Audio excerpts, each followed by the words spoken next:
एक ऐसा राजा जिसने अपने पुत्र के आधे शरीर को ही दान कर दिया। दर्शकों, आपने पौराणिक काल की दानवीरता की कई कथाएं सुनी होंगी। पौराणिक ग्रंथों के अनुसार महाभारत युद्ध के योद्धाओं में अंगराज कर्ण को सबसे बड़ा दानवीर माना जाता है। लेकिन दर्शकों, आज मैं आपको कर्ण के समानकालीन ही एक ऐसे दानवीर राजा की कथा बताने जा रही हूँ जिसके बारे में बहुत कम लोग जानते हैं। इस महान राजा ने अपने पुत्र के आधे शरीर को ही दान कर दिया था। कथा के अनुसार कर्ण के समय हैहय वंश के राजा मोरध्वज हुआ करते थे। मोरध्वज कौशल राज्य के नरेश थे, जिसके राज्य की राजधानी आरंग थी। ऐसा माना जाता है कि इनकी राजधानी का नाम आधे अंग को आरे से काट जाने के कारण पड़ा था। महाभारत ग्रंथ के अनुसार कुरुक्षेत्र युद्ध में विजय मिलने के बाद पांडवों ने अश्वमेध यज्ञ का आयोजन किया। यज्ञ को सफल बनाने के लिए एक अश्व को स्वतंत्र छोड़ दिया गया था। इसी क्रम में जब वह अश्व कई राज्यों से होता हुआ कौशल राज्य पहुंचा तो उसने राजा मोरध्वज ने उनको पकड़ लिया। यह खबर जब पांडु पुत्र अर्जुन के पास पहुंची तो वे क्रोधित हो उठे और कौशल राज्य पर चढ़ाई करने के लिए अपनी सेना को तैयार करने लगे। यह देखकर भगवान कृष्ण ने अर्जुन को रोकते हुए कहा, हे अर्जुन, क्या तुम्हें पता है कि कौशल नरेश मोरध्वज मेरे बहुत बड़े भक्त हैं। इतना ही नहीं, वो युधिष्ठिर के समान धर्म पालन, भीमसेन के समान बलशाली, तुम्हारे समान कुशल धनुर्धर, नकुल के समान सुंदर और सहनशीलता में सहदेव के समान है। इसलिए उन्हें तुम युद्ध में आसानी से पराजित नहीं कर सकते। कृष्ण की मुख से यह बात सुनकर मोरध्वज के लिए ऐसी बात सुनकर पहले तो अर्जुन को विश्वास नहीं हुआ। फिर उन्होंने कहा कि नारायण, आप कहें मैं क्या करूं? नारायण, आप कह रहे हैं तो मैं मान लेता हूं, लेकिन मैं मोरध्वज से मिलकर खुद इस व्यक्तित्व को देखना चाहता हूं। इसके बाद श्री कृष्ण ने कहा, ठीक है, लेकिन मैं जैसा कहूंगा तुम्हें वैसा ही करना पड़ेगा। भगवान कृष्ण की बातों को अर्जुन ने स्वीकृति देते हुए कहा, जैसी आपकी आज्ञा। उसके बाद श्री कृष्ण ने अपना माया से अर्जुन को सिंह बना दिया और खुद एक ब्राह्मण का वेश धारण कर लिया। फिर दोनों कौशल नरेश मोरध्वज के द्वार पर पहुंचे। उधर अपने दरबार में एक ब्राह्मण को देख राजा मोरध्वज जैसे ही उनके स्वागत के लिए आगे बढ़े, वैसे ही ब्राह्मण के वेश में श्री कृष्ण ने उन्हें रोकते हुए जोर से कहा, हे राजन, मेरा ये सिंह बहुत दिनों से भूखा है, इसके खाने के लिए मांस चाहिए। राजा मोरध्वज ने कहा, हे ब्राह्मण, आप क्रोधित ना हो, मैं अभी इसके लिए भेड़ बकरी की व्यवस्था कर देता हूँ। जिस पर ब्राह्मण ने हंसते हुए कहा, हे मूर्ख राजन, यह कोई साधारण सिंह नहीं है जो भेड़ बकरियों का मांस खाएगा। इसके खाने में केवल इंसान के दाहिने हिस्से का मांस चाहिए होता है। ब्राह्मण की बात सुनकर मोरध्वज बिना किसी देरी के अपने शरीर के दाहिने भाग का मांस देने के लिए तैयार हो गए। परंतु ब्राह्मण ने मोरध्वज से कहा कि हे राजन, लेकिन मेरे सिंह को तुम्हारे पुत्र के शरीर के दाहिने अंग का मांस चाहिए। यह सुनकर राजा और रानी दोनों भावुक उठे। उसी समय राजा मोरध्वज का बेटा राजकुमार ताम्रध्वज दरबार में प्रवेश ही कर रहा था।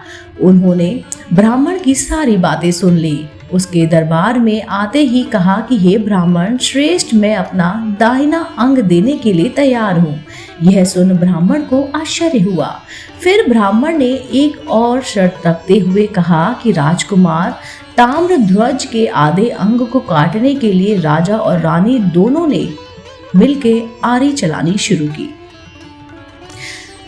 कृष्ण रूपी ब्राह्मण की बातें सुनकर राजा मोरध्वज ने कहा कि हे ब्राह्मण, आपकी आज्ञा शिरोधार्य है।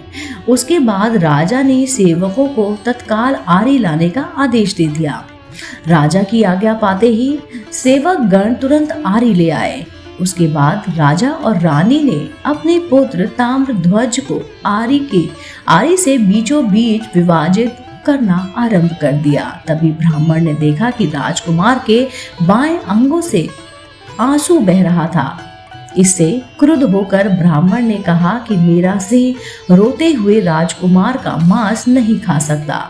यह सुन राजकुमार ताम्रध्वज ने कहा, हे ब्राह्मण देव, मैं नहीं रो रहा हूँ, ये तो मेरा बायां अंग रो रहा है कि वो कितना बड़ा अभागा है कि वह आपके काम नहीं आ सका। राजकुमार के इतना कहते ही श्री कृष्ण और अर्जुन अपने वास्तविक रूप में आ गए। भगवान श्री कृष्ण ने राजकुमार ताम्रध्वज के सर पर अपना हाथ फेरा, जिससे राजकुमार के अंग पहले की भांति स्वस्थ हो गए और उसके पश्चात मोरध्वज और रानी को भी श्री कृष्ण ने आशीर्वाद दे दिया। फिर कौशल नरेश ने अधमेघ यज्ञ का घोड़ा अर्जुन को लौटा दिया, जिसके बाद श्री कृष्ण और अर्जुन वहां से हस्तिनापुर के लिए प्रस्थान कर गए। दर्शकों, महाभारत में यह घटना जहां पर घटी वह स्थान आज भी आरंग के नाम से ही जाना जाता है। यह कस्बा छत्तीसगढ़ की राजधानी रायपुर से 45 किलोमीटर की दूरी पर स्थित है। दोस्तों, उम्मीद करती हूँ आपको आज की कहानी की एक ऐसा राजा जिसने अपने पुत्र के आधे शरीर को दान कर दिया था जरूर पसंद आई होगी। अगर आप ऐसे ही धार्मिक पौराणिक कहानी कथाएं सुनना पसंद करते हैं तो आप मेरे चैनल आध्यात्मिक कहानियों को तुरंत से लाइक कीजिए, शेयर कीजिए और सब्सक्राइब कीजिए। मैं आपको मिलती हूँ जल्द ही इसी चैनल पर नई रोचक जानकारी और कहानी के साथ। आप देख रहे थे आपका अपना पसंदीदा यूट्यूब चैनल आध्यात्मिक कहानियां।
नहीं, घर के लोग उनके साथ व्यभिचार करने लगेंगे, सभी रिश्ते नष्ट होने लगेंगे और जब आतंक अपनी चरम सीमा में होगा तब श्रीहरि कल की अवतार लेंगे और पृथ्वी से समस्त अधर्मियों का नाश कर देंगे और उनके बाद एक बार फिर से नए युग सतयुग का आरंभ होगा। दोस्तों, आपको बता दूं कि अभी तक युग परिवर्तन का ये 22वां चक्र चल रहा है और वर्तमान युग के समाप्त होने के बाद ये अपने 23वें चक्र में प्रवेश करेगा। दोस्तों, उम्मीद करती हूँ आपको ये जानकारी कैसे हुआ चारों युगों का आरंभ जरूर पसंद आई होगी। अगर आप ऐसे ही धार्मिक पौराणिक कहानी कथाएं सुनना पसंद करते हैं तो आप मेरे चैनल आध्यात्मिक कहानियों को तुरंत से लाइक कीजिए, शेयर कीजिए और सब्सक्राइब कीजिए। मैं आपको मिलती हूँ जल्द ही इसी चैनल पर नई रोचक जानकारी और कहानी के साथ। आप देख रहे थे आपका अपना पसंदीदा YouTube चैनल आध्यात्मिक कहानियां।